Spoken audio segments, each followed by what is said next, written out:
My camera lens has always been my shield against the world. It filters, it frames, it finds the truth. But I never imagined I would have to turn on my own life, on my own home, on my own wife, just to prove to myself that I wasn't going insane. The truth I found didn't set me free. It buried me. But it also gave me a blueprint for the most meticulous and the most public revenge imaginable. And the beauty of it? She never even saw it coming. This isn't just a story about infidelity. It's a story about the quiet lies we tell ourselves and the deafening truth that a single picture can reveal. If you ever felt the sting of betrayal or the cold satisfaction of justice finally served, then you're in the right place. Stick with me, and I'll show you how I took my deepest pain and turned it into a work of art that she and the world would never forget. Do me a favor and hit that like button, and subscribe if you want to hear more stories about the line between love, loss, and vengeance. Now, let's go back to the beginning. They say a picture is worth 1,000 words, but that's not quite right. A picture is worth a single, undeniable moment of truth. My name is Julian, and for 20 years, my entire world has been built around capturing those moments. I'm a photojournalist. I've covered conflicts in forgotten corners of the world, and the quiet desperation of cities left behind by progress. My work has been on the cover of magazines that people leave on their coffee tables to look important. I've had exhibitions. I've won awards. But all of that is just noise. The real work, the thing that gets my blood pumping, is finding the one detail that tells the entire story. The crack in a soldier's composure, the defiant hope in a protester's eyes, the subtle lie flickering behind the smile of a politician. I don't just take pictures. I collect truths. And the greatest truth in my life, I thought, was Claire. We met at one of my gallery openings a decade ago. She wasn't fawning over the photos. She was studying the people who were. She was an account executive at a high-end advertising agency, and she saw the world in terms of narratives and desires. "You capture what's real," she told me that night, her eyes holding mine, "and I package what's desired. We're in the same business, you and I, the business of truth and lies." I should have paid more attention to that sentence. At the time, I just found it intoxicating. Our life together was composed, like one of my carefully framed shots. We had a beautiful brownstone with a small garden, a circle of clever, successful friends, and a shared calendar that was a testament to a perfectly balanced partnership. I was a sensitive artist. She was a sharp, brilliant strategist. I was the eye, she was the voice. In my photographs of her, she was always luminous, laughing into the morning light in our kitchen, her head thrown back, a picture of uninhibited joy. Or asleep, her face softened and vulnerable, a study in tranquility. I thought I had captured every facet of her, every truth she had to offer. I was a fool, an artist so obsessed with the world outside my window. I failed to see the rot spreading inside my own home. The first change was almost imperceptible, a shift in the light that only a trained eye would notice. It started with her phone. For years, that thing was an accessory, tossed on the counter with her keys. Suddenly, it was an extension of her hand. It lay face down on the nightstand while she slept. It went with her to the bathroom when she showered. A tiny, silent sentinel guarding secrets I didn't yet know existed. When I asked about it, her laughter was like a perfectly delivered line from a commercial, bright, airy, and utterly devoid of substance. "Oh, this new client is just a nightmare, Jules. Demanding emails at all hours. You know how it is." I did know, but I also knew the client. A stodgy, family-owned furniture company. They weren't the type for late-night creative emergencies. But I let it go. To confront it felt accusatory, unbecoming. Our life was built on trust, wasn't it? Then came the late nights at the office. They started as once a month, then once a week. Brainstorming sessions, she'd say, texting me a picture of a whiteboard covered in marketing jargon. "Pitch prep," she'd explain, her voice tired but buzzing with a strange energy over the phone. I am a man who notices detail. I noticed that in the reflection on the whiteboard, the clock on the far wall never seemed to match the time of her texts. I noticed the energy in her voice wasn't the frazzled exhaustion I knew so well. It was a different frequency, a jittery, breathless excitement. The kind of energy you have before a first date, not after a 10-hour workday. Her appearance began to change, too. Not drastically, but in a series of curated upgrades. The sensible, elegant work dresses were slowly replaced by outfits that were just a little sharper, a little more aware of her own body. She bought new lingerie. Not the special occasion kind she'd sometimes surprise me with, but practical, expensive sets. The kind you wear when you want to feel confident from the inside out, for someone whose appreciation you're trying to earn. Just for me, she'd say, catching me watching her get ready. Makes me feel powerful for my meetings. And I'd nod, a knot tightening in my stomach. The meetings. Always the meetings. The most damning clue, the one that haunts me still, was the way she started looking at herself in the mirror. I've spent my life observing people. I know the look of self-critique, of vanity, of simple preparation.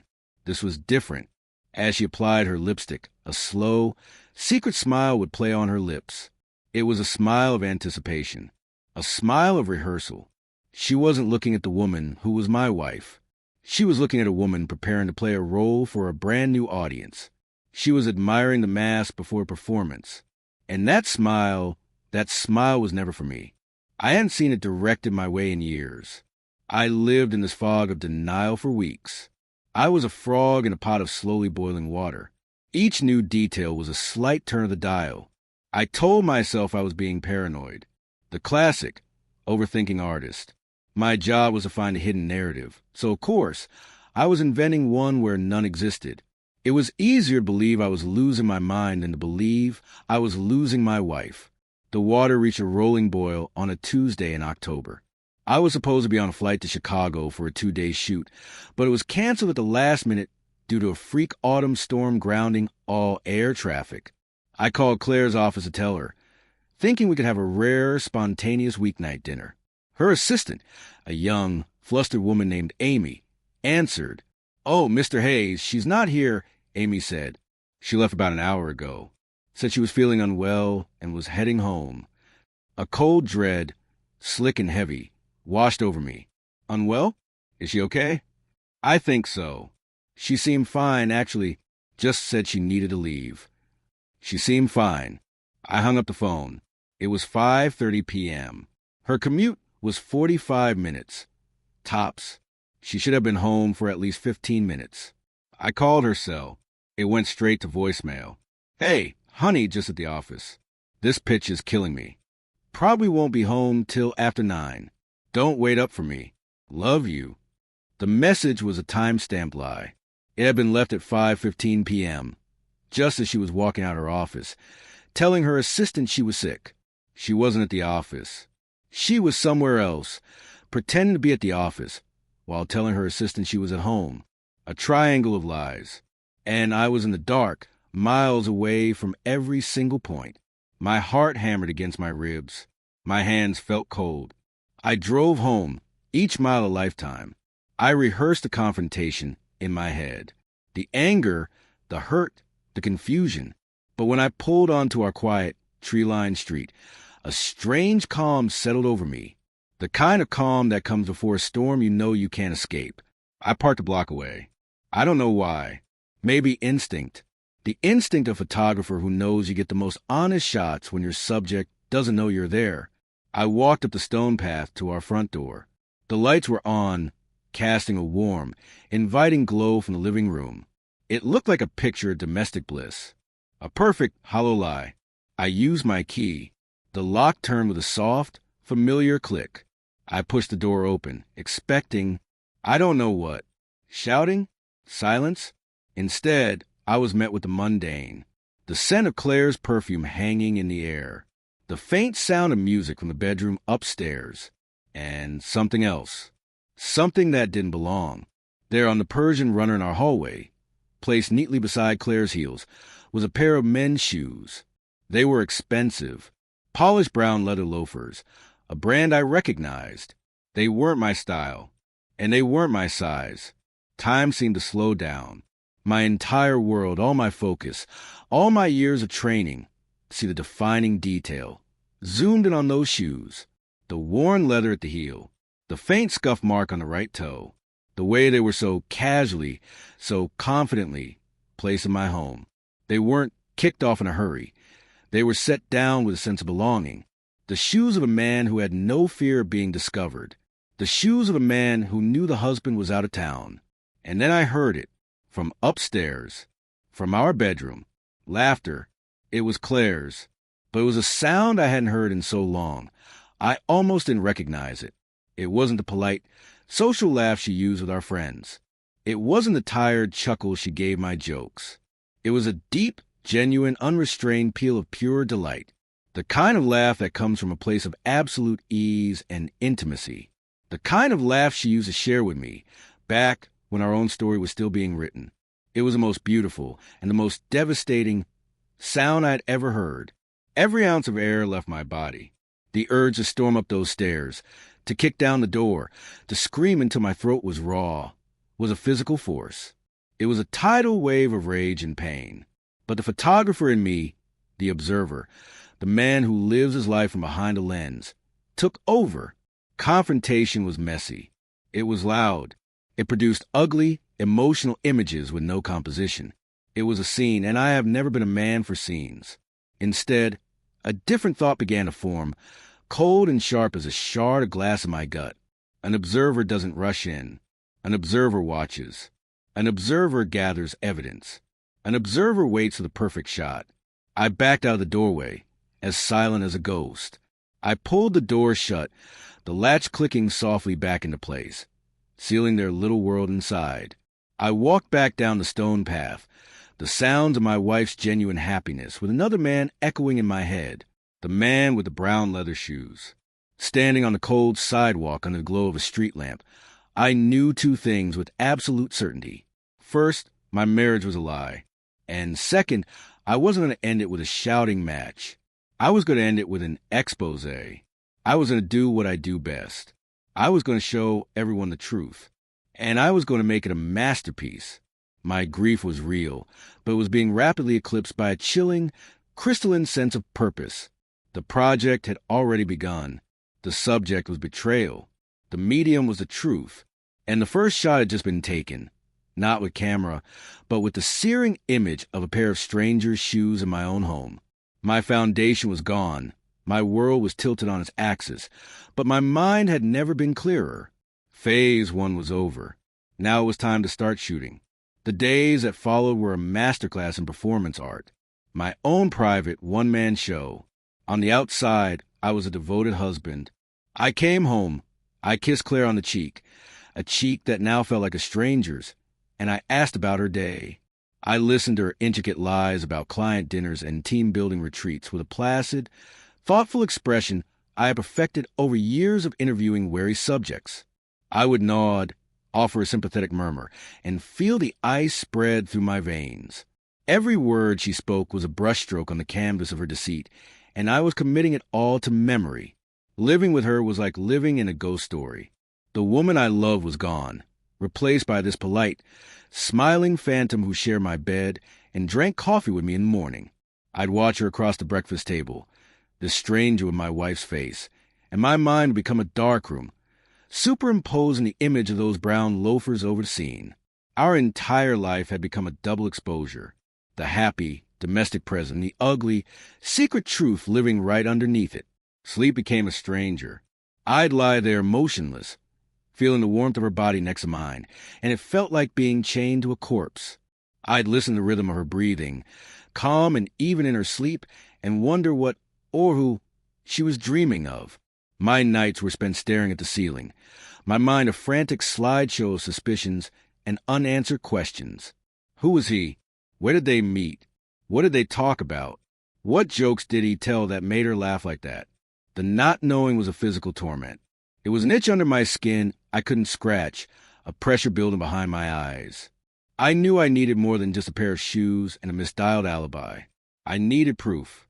Cold, hard, undeniable proof. I needed to see it for myself. Not for her, not for a lawyer, but for me. I needed to replace the fevered images in my imagination with concrete facts. It was the only way to regain control. My studio is my sanctuary. It's filled with cameras, lenses, tripods, and computers. tools for capturing reality. It was time to bring my work home. The first piece of equipment was a small, discreet security camera, no bigger than a thumb drive. It recorded in high definition, was motion activated, and could stream directly to a secure server. The perfect silent witness. One evening, when Claire was in the shower, humming a tune I didn't recognize, I placed it on the highest shelf of the large bookcase in our living room, nestled between a thick biography of Robert Capa and a collection of antique maps. It had a perfect, unobstructed view of the entire room, the front door, and the hallway. It was an objective eye, incapable of paranoia or denial. It would only record what was real. The second piece of equipment was more specialized. A telephoto lens. My big gun, as my colleagues called it. A 600 millimeters monster capable of capturing a single bead of sweat on a quarterback's brow from the top of a stadium. The building directly across the street from Claire's advertising agency had a series of luxury condos for sale. It took one phone call to a realtor, feigning interest as a potential investor, to get a tour of a vacant penthouse apartment on the 14th floor. The floor-to-ceiling windows looked directly down into the glass-walled conference rooms and corner offices of her agency. Posing as a meticulous buyer, I spent 2 hours in that apartment. I measured windows, I checked light exposure at different times of day, and I took dozens of photos. Most of them were of the city skyline. A few, however, were focused on a specific corner office on the 12th floor of the opposite building. Her office, with the right lens. From this vantage point, I could practically read the words on her computer screen. I told the realtor I needed some time to think. He gave me the access code to the lockbox, encouraging me to come back whenever I liked to get a feel for the place. It was the perfect blind. The trap was set. Now all I had to do was wait. The waiting was the hardest part. Every day was a tightrope walk over a canyon of my own anxiety. I'd be in my studio, trying to edit photos from a recent assignment, but my eyes would keep flicking to the corner of my monitor, where a small, live feed of my living room played on a loop. The empty room, the silent hallway. For 3 days, nothing happened. The camera recorded the mailman dropping letters through the slot, the cat napping in a patch of sun, the mundane rhythm of an empty house. I started to think, maybe I was wrong. Maybe the shoes were a one-time mistake. A drunken error she deeply regretted. Maybe my paranoia really had gotten the best of me. Then, on Friday afternoon, I got the text. Hey, honey, going to be a super late one. We're celebrating landing the new auto account. Going for team drinks and dinner. Probably won't be home till midnight. So proud of my team. My heart began to pound a slow, heavy drumbeat. I swiveled my chair to face my second monitor, the one linked to my telephoto setup. I had left a camera on a tripod in the vacant condo, aimed and focused, controllable remotely from my studio. I logged in. The image flickered to life. There was her office, 12 stories down and a block away. At 5:05 p.m., I watched her pack her briefcase. I watched her laugh with a colleague. I watched her put on her coat. She was not preparing for a long night of work. Then I watched her leave the building. Not with her team, but alone. She walked to the corner, and a black sedan I'd never seen before pulled up to the curb. A man got out of the driver's side. He was tall, dressed in a sharp suit, with that easy, confident posture of a man who's never had to worry about money. He opened the passenger door for her. Before she got in, he leaned down and gave her a kiss. It wasn't a frantic, passionate kiss. It was a comfortable, familiar one, the kiss of a couple who has done this 100 times. He closed the door, walked back around, and got in. The car pulled away into traffic. My hands were shaking. I saved the recording. The quality was grainy from the distance, but it was unmistakable. Her, him, the kiss. I switched my attention back to the camera in my living room. I sat there in the dark of my studio, and I watched the live feed of my empty home for 2 solid hours. My own personal surveillance state of misery. At 7:32 p.m., the front door opened, and there they were. The image was crystal clear. Claire walked in first, dropping her keys in the ceramic bowl on the hall table, the same way she always did. And then he followed, the man from the car, the man with the brown loafers. He closed the door behind him, and as he turned, he smiled at her. It was a smile of pure adoration, and she smiled back, that same secret, preparatory smile I had seen in mirror. Only now, it wasn't for her reflection. It was for him. I felt a profound, soul-crushing detachment, as if I was watching a movie about someone else's life.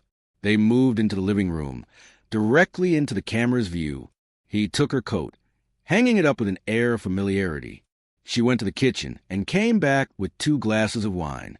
They sat on my couch, the couch where we watched movies, where we argued about politics, where I held her when she was sick. They sat there and they talked and they laughed. I couldn't hear the audio, but I could see it. I could see the way he leaned in when she spoke.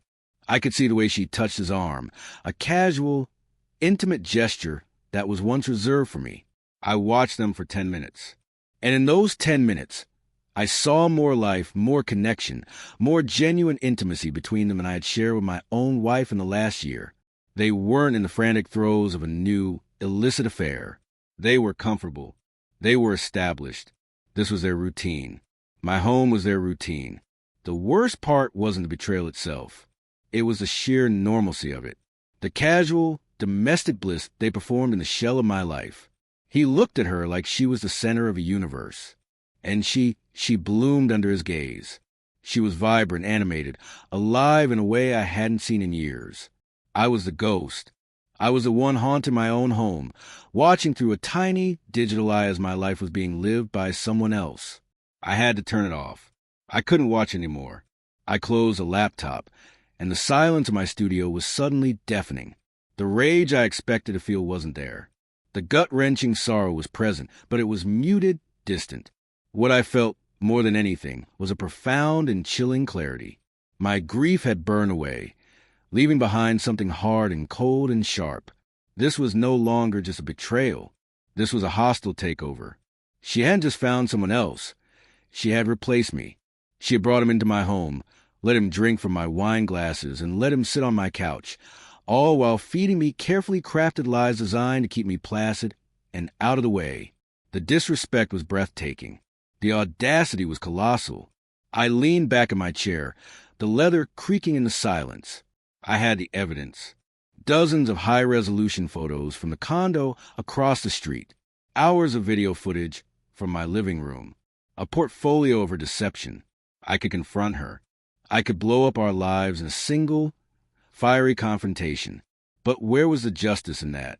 A messy divorce, whispered gossip among friends, a division of assets. It was all so pedestrian. It was a story as old as time. It didn't capture the unique, calculated cruelty of her actions. It did reflect a profound violation of turning my own home, my sanctuary, into their love nest. A shouting match would give her the chance to play the victim, to cry, to twist the narrative. No, the narrative was mine to control now. I was the one with the camera. I was the one who saw the truth. An idea began to coalesce in the back of my mind. It was born of that cold, hard thing her betrayal had left inside me. It was an idea that felt, for the first time in months, like a source of power, like a way to reclaim my own story. I wouldn't just show her the pictures. I would show everyone. Her entire world was built on image, on perception, on the carefully curated narrative of success and happiness she projected for her clients, her colleagues, her friends. She lived in the world of advertising, of beautiful lies. Very well. I would use the tools of my world, the world of photojournalism, of ugly truths, to tear it all down. I wasn't going to be the sad, cuckolded husband. I was going to be the artist, the storyteller. This whole sordid affair was no longer a personal tragedy. It was my next big project. It had a working title forming in my mind. The Art of the Lie.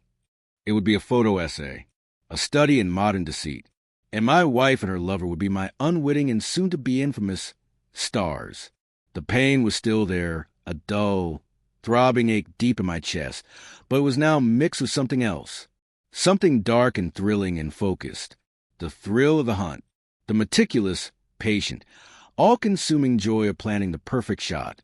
The decision to turn my pain into a project was like flipping a switch in a dark room. The amorphous, suffocating shape of my grief was suddenly thrown into sharp relief. I had a subject, a medium, and a deadline. The chaos of my soul began to organize itself into a plan, a series of methodical, deliberate steps. For the first time in months, I felt like myself again, a man with a camera, a purpose, and a story to tell. My days took on a new, secret rhythm. I was living a double life, but now it was one of my own making. To Claire, I was the same distant but dependable husband. I was working on a new long-term project, a plausible excuse for my long hours and distracted moods. I told her it was a gritty look at the underbelly of corporate life, the stress and the burnout. I just need to find the right angle, I'd say, and she'd nod, her eyes glazed over with disinterest, already thinking about her next text, her next rendezvous. The irony was so thick I could taste it. My real work began when she left the house. My studio became a war room. The wall where I usually pinned up contact sheets and storyboards was now covered with photos of Claire and her lover. I'll call him Mark. I learned his name from a little digging. Mark Reynolds, a wealthy portfolio manager for a firm that was a client of Claire's agency. Of course, the ultimate cliché. He was handsome in a generic, expensive suit kind of way. Perfect teeth, a confident smirk, and the vacant eyes of a man who's never been told no. I had hundreds of photos, long lens shots of them meeting for coffee, their heads close together in conspiratorial intimacy, shots of them laughing as they left a restaurant, her hand tucked into the crook of his arm, shots of his car parked discreetly a block from our house. And then there was the footage from the living room camera. I went through it frame by frame, taking screen captures. The way he'd brush the hair from her face. The way she'd look at him when she thought he wasn't watching. Looking at the images laid out before me, a strange thing happened. The husband in me recoiled in agony. But the photographer in me, he was captivated. Divorced from the context of my own life. They were beautiful photographs. The composition was raw. The emotions were real. They were a perfect textbook depiction of two people deeply in love, stealing moments of happiness. And that was the key. That was a horrifying, brilliant central thesis of my project. The most convincing lies are always wrapped in a veneer of beautiful truth. I began to compose a photo essay in my mind. It wouldn't be a simple gotcha series. It needed to be art. It needed to be subtle, powerful, and utterly devastating. I selected the 12 strongest images. The opening shot, a grainy, long-lens photo of them kissing by his car. Anonymous, silhouetted against the city lights. The every couple. The middle shots, a series of intimate moments. Them sharing a bottle of wine on my sofa. Him helping her with her coat. Her laughing that genuine, vibrant laugh. All shot with the cold, objective eye of a security camera, giving the images a disturbing, voyeuristic quality. The viewer would feel like they were seeing something they shouldn't be seeing. And the final shot, the cover image, the kill shot. I needed something perfect. Something that was both artistically beautiful and personally damning. I knew I hadn't captured it yet. I needed one more photograph. One that summed up the entire narrative. One that would be instantly recognizable to anyone who knew them, but artistic enough to stand on its own. I needed to get closer. The opportunity came 2 weeks later. Claire's agency was hosting its annual gala, a huge black tie event at the city's Contemporary Art Museum. She told me about it, of course, with the casual expectation that I wouldn't want to go. It's just a boring work thing, Jules. All schmoozing and terrible speeches. You'd hate it. You're probably right, I said, looking up from my laptop. You go have fun. For the team. The lie slid off her tongue so easily. She had already bought a new dress. A stunning, backless, emerald green gown that she'd been hiding in the back of her closet. I had found it days earlier. A dress not meant for my eyes. On the night of the gala, I didn't hide in a condo across the street. I went to the event, not as a guest, but as a ghost. I have press credentials that can get me into almost any event in the city. Dressed in all black, with a small camera and a modest lens, I was just another one of a dozen event photographers milling around, completely invisible. I saw them as soon as I walked in. They were standing by the large, floor-to-ceiling windows overlooking the city, a glass of champagne in each of their hands. They were holding court, surrounded by a circle of colleagues and clients. And Claire, she was incandescent. She radiated a kind of confident joy I hadn't seen since the first year of our marriage. She was touching his arm, laughing at his jokes, playing the part of the adoring partner to perfection. And he was soaking it in, the proud man with the beautiful woman on his arm. They were a power couple. A perfect, marketable, aspirational lie. I stayed in the shadows, on the periphery. I shot through crowds, between shoulders, using the other guests as framing devices. I was patient. The evening wore on. The speeches were made. The awards were handed out. People started to drink more. The professional atmosphere began to fray, replaced by a looser, more celebratory vibe. And then I saw my moment. They had stepped out onto a small, secluded terrace for a breath of air. The city lights twinkled behind them like 1,000 fallen stars. It was a perfect backdrop. He stood behind her, his arms wrapped around her waist, his chin resting on her shoulder. She was leaning back into him. Her eyes closed, a look of absolute bliss on her face. It was a pose of profound trust and intimacy. They thought they were alone, hidden from a world. A stolen, private moment. But they weren't alone. I was there, 60 feet away, hidden behind a large marble sculpture. I raised my camera. The lens was a 135 millimeters prime, perfect for portraits. It compresses the background, making the subjects pop, creating a feeling of intense, almost uncomfortable intimacy. I adjusted the aperture, letting in just enough light to capture the glow of the city on their faces. I focused on her face, on that look of serene, blissful surrender. Click. The shutter was almost silent. Click. Click. I had it. I had the photo. The one that told the whole story. A moment of pure, unadulterated love, built on a foundation of absolute betrayal. It was beautiful. It was heartbreaking. It was perfect. It was the cover. The next day, I called David Chun. David is the editor-in-chief of Viewfinder, one of the most respected photojournalism magazines in the country. We came up together, starting as hungry freelancers, and he's one of the few people in the industry I trust completely. We met at a dive bar, the kind of place where no one would recognize either of us. I slid a plain manila envelope across the sticky table. "What's this, Julian?" he asked, eyeing the package. "Your secret novel?" "Something better," I said. "It's a photo essay. It's anonymous. No names, no locations. Just the images. It's a story about infidelity in the digital age, about the performance of happiness." He opened the envelope and pulled out the 12 prints. He laid them out on the table, his sharp editor's eyes scanning them one by one. He was silent for a long time. He picked up the photo from the gala, the cover shot. He stared at it, his expression unreadable. "My God, Julian," he said, his voice barely a whisper. "This is brutal. It's incredibly intimate. Who are these people?" "They're nobodies," I said, the lie tasting like ash in my mouth. "And they're everybody." That's the point. The story isn't about them, specifically. It's about the theme, the art of the lie. He looked from the photo back to me. His eyes were searching mine. He knew me too well. He knew my work always had a deep, personal connection. He could probably see the hollowed-out look in my eyes, the weight I've been carrying for months. "This is your best work," he said finally, his voice full of a strange mixture of awe and concern. "It's raw and it's powerful, and people are not going to be able to look away. But are you sure you want to publish this? It feels dangerous." "The truth is supposed to be dangerous," I replied, my voice steady. "Will you run it?" He gathered the prints, stacking them neatly, his movements precise. He slid them back into the envelope.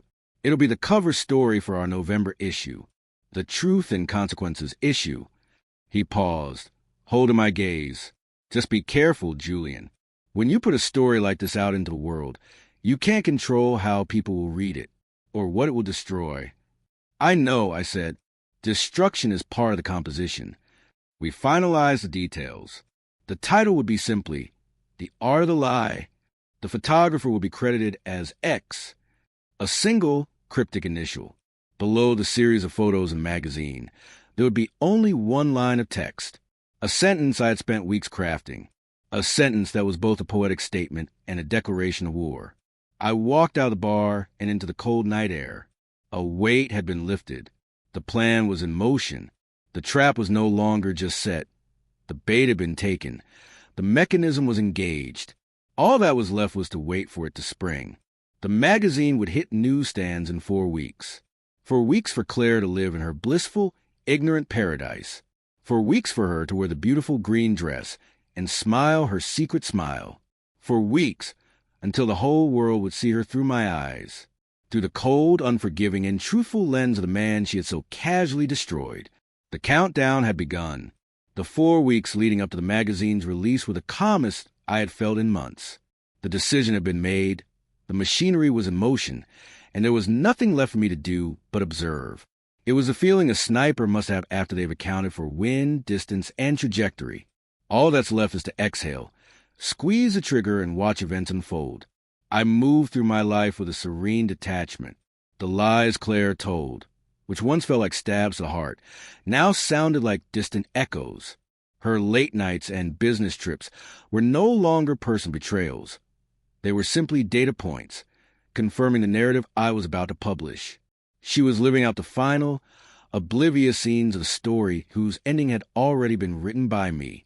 Once, she came home with a gift, an expensive leather-bound collection of a famous war photographer's work. "I saw this and thought of you," she said, smiling, "for your new project, for inspiration." I took the heavy book from her hands, the smell of fresh leather filling my nostrils. I looked at her, at this woman so completely unaware of the abyss she was standing on the edge of, and for a fleeting moment, I felt a pang of something, not pity, but a kind of mournful nostalgia for the man I used to be, the man who would have been genuinely touched by this gesture. "Thank you, Claire," I said, my voice even. "It's beautiful." That night, I used the book as a stand to get a better angle on a photo I was editing. A photo of her and Mark, laughing on my couch. The day before the magazine was released, I packed a bag, just a few essentials. Clothes, my laptop, my primary camera kit. When Claire came home, I told her I had to fly out to the West Coast for a last-minute assignment. A wildfire story. Unpredictable, I said. I might be gone for a week, maybe more. "Oh, that's a shame," she said, her disappointment so perfectly feigned it was almost admirable. "But it sounds important. Be safe, Jules." She kissed me goodbye at the door. It was a dry, perfunctory kiss, the last one we would ever share. As I walked to my car, I knew she was already reaching for her phone, her fingers flying across the screen, a message to Mark. He's gone for the week. The house is ours. The thought no longer pained me. It only confirmed the righteousness of my actions. I didn't go to the airport. I checked into a sterile, anonymous hotel in a different part of the city, a place with no memories, no ghosts. The next morning, I woke up before dawn. I walked to a 24-hour newsstand 3 blocks away. The air was cold and crisp. The streets were quiet. And there, in the window, was a new issue of Viewfinder. My photo was on the cover. It was even more powerful than I had imagined. The glossy print gave it a depth and clarity that was stunning. The image of Claire and Mark on the terrace, locked in their intimate embrace, was writ large. Her face, with that look of blissful surrender. His arms, possessively around her. The city lights blurring into a dreamlike background. It was a masterpiece of romantic photography. And above it, the stark, white letters of the magazine's title. And below, the headline for my piece, "The Art of the Lie, a photo essay by X." I bought a copy. I went back to my hotel room, sat on the edge of the perfectly made bed, and opened it. There they were, the 12 photos, spread across 8 pages of high-quality paper. The grainy shot of their first kiss, the voyeuristic images from my living room, and that final, devastating portrait. Beneath it all, my single, curated sentence: "Betrayal is the most honest face of all once the mask is removed." It was done. The truth was out there, packaged and delivered to the world. I didn't have to wait long. By mid-morning, the storm began to break online. A friend of mine, a well-known photo critic, posted the cover on his Instagram, Haunting, brutal, and brilliant work from the anonymous photographer X in the new viewfinder. This is photojournalism as psychological warfare. That post was the first match. The internet was the gasoline. The magazine's website crashed in the traffic. The hashtag art of the lies started trending. People were sharing the photos, dissecting them, arguing about them. Were they staged? Were they real? Who was this mysterious X? And more importantly, who were the couple in the photos? Claire and Mark were not celebrities, but they move in a world where image and reputation are currency. A world of high-powered executives, creatives, and clients in advertising and finance. A small, insular, and gossip-fueled world. It was only a matter of time. Around noon, the first flicker of recognition appeared on a popular marketing industry forum. An anonymous user posted a link to the essay. Doesn't the woman in these photos look a lot like Claire Hayes from Agency Name? The thread exploded. OMG, it's totally her. I recognize the dress from the gala. Wait, is that Mark Reynolds with her? From finance firm? Isn't Claire Hayes married to that famous photographer, Julian Hayes? This is insane. The photographer is anonymous. It's credited to X. Oh my God, you don't think. That was the spark. That final comment. The realization. The story wasn't just about an affair anymore. It was about the revenge. It gave the photos a new, chilling layer of meaning. I wasn't just an anonymous artist. I was a betrayed husband, using my own craft to exact a terrible public justice. I could picture it perfectly. I could see the phones lighting up across the city, the texts flying between colleagues, the hushed, urgent conversations in glass-walled offices. I could imagine the blood draining from Claire's face as her assistant, Amy, nervously forwards her a link to the article. I could see her clicking on it, her confident smile faltering as she sees not just a photo, but the photo, her secret, beautiful moment, now a public symbol of her deceit. The beauty of the revenge was its passivity. I didn't have to scream or shout or confront. I just had to release the truth, and the world would do the rest. Her colleagues, who she had lied to about late nights. Her clients, who trusted her to build their brands on ideas of authenticity.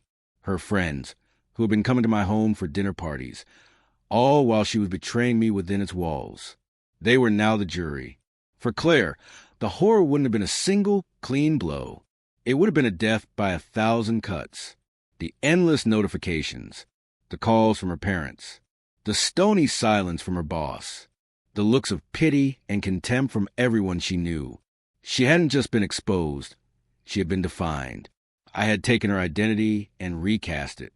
She was no longer Claire Hayes, the brilliant ad exec.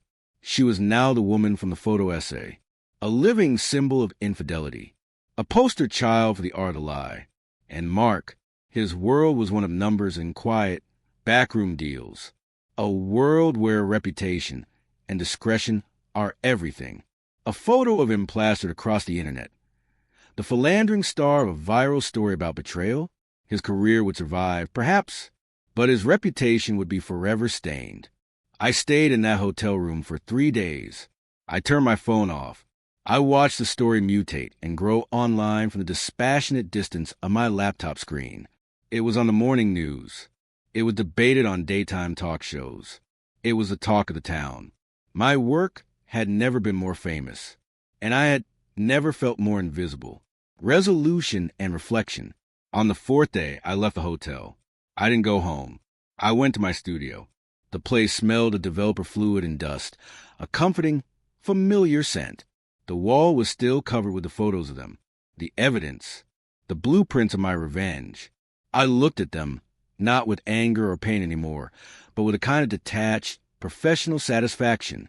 It was a good project. The execution was flawless. I had taken the ugliest thing that had ever happened to me, and I had transformed it into something sharp and clean and powerful. I had made art out of my agony. There was a message on my studio voicemail. It was from David, my editor. Julian, his voice said, tired but electric. The issue is the fastest selling in our history. They're ordering a 3rd print run. Everyone is asking about X. They're calling it the most savage and brilliant piece of photojournalism in years. I hope you're okay, my friend. Call me. I didn't call him back. I didn't need the praise. I didn't need the validation. The work spoke for itself. I've never seen Claire again. I heard through the grapevine that she was fired. The scandal was too much for an agency that trades in public image. She left the city, trying to escape the shadow of the photographs. But in the digital age, there is no escape. Those images will be attached to her name forever. She is permanently fused to her betrayal, a ghost in the machine of her own making. My revenge was not loud. It was silent.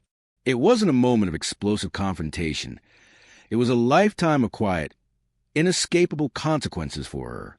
I took away her ability to control her own narrative. As an advertising executive, that was the one thing she valued most. And I took it from her using my camera, the one thing she never truly valued or understood about me. She saw it as a hobby, a quirky job. She never saw it as a weapon. I stood there in my studio, the morning light streaming through the large industrial windows. I picked up my camera from the table. It felt cool and heavy and familiar in my hands. I raised it to my eye and looked out at the city. For months, all I could see through my lens was her betrayal. The world was tainted by it. But now, the view was clear again. The frame was clean. The story was over.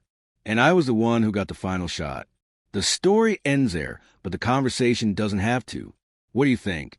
Was the revenge justified, or did it go too far? Is public shame a fair price for private betrayal? Let me know your thoughts in the comments below. I read every single one. And if you have a story of justice you need to share, you know where to find me. Thanks for listening. And remember, sometimes the most powerful thing you can do is control the narrative.